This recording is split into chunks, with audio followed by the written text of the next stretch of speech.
بسم اللہ الرحمن الرحیم۔ عزیزان محترم، آج میں آپ کو غیب کا علم اللہ تعالیٰ ہی جانتا ہے، کسی کے پاس نہیں ہے، اس کے متعلق عرض کروں گا۔ اللہ تعالیٰ فرماتا ہے وَعِندَهُ مَفَاتِحُ الْغَيْبِ لَا يَعْلَمُهَا إِلَّا فِي کتاب مبین تک کچھ عبارت میں چھوڑ کر اور اس کا ترجمہ عرض کر رہا ہوں۔ اور اسی کے پاس ہیں کنجیاں غیب کی، وہی جانتا ہے اور جانتا ہے جو کچھ خشکی اور تری میں ہے، اور جو پتا گرتا ہے وہ اسے جانتا ہے، اور کوئی دانہ نہیں زمین کے اندھیروں میں، اور نہ کوئی تر اور نہ خشک، جو ایک روشن کتاب میں لکھا ہوا ہے۔ پارہ 7 سورۃ نام آیات مبارکہ 69۔ اس میں اللہ تبارک و تعالیٰ نے علم غیب آپ کے پاس کے متعلق فرمایا کہ علم غیب میرے پاس ہے۔ قُلْ یعلم ما فی السماوات والارض الغیب الا اللہ، اے میرے محبوب فرما دو اللہ کے سوا آسمان اور زمین میں کوئی بھی غیب نہیں جانتا۔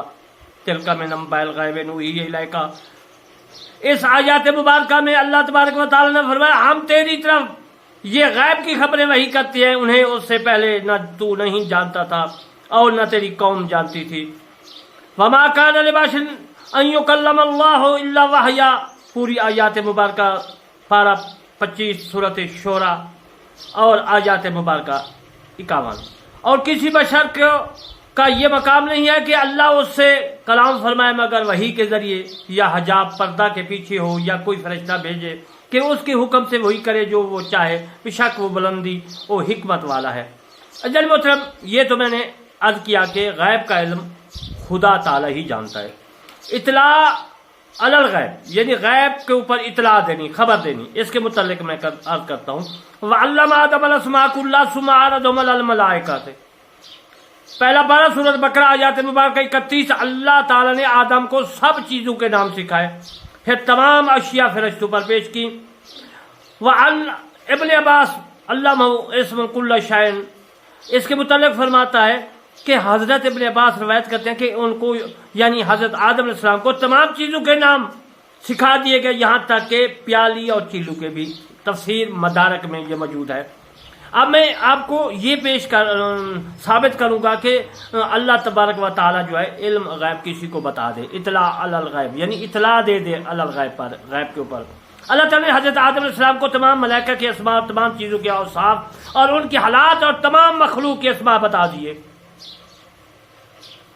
عقل جو ہے وہمی اشیاء کے اسماء بھی سکھا دیے، عقل میں جو چیزیں ہم سوچتے ہیں، ان اسماء کی قوم ان کے خاصے، ان کی پہچان، علم و قواعد، قوانین، صنعت، ہنروں کے قوانین، ان کے اوزاروں کے تفصیل اور ان استعمال کے طریقے کا علم اللہ تعالیٰ نے حضرت آدم علیہ السلام کو الہام کے ذریعے فرما دیا۔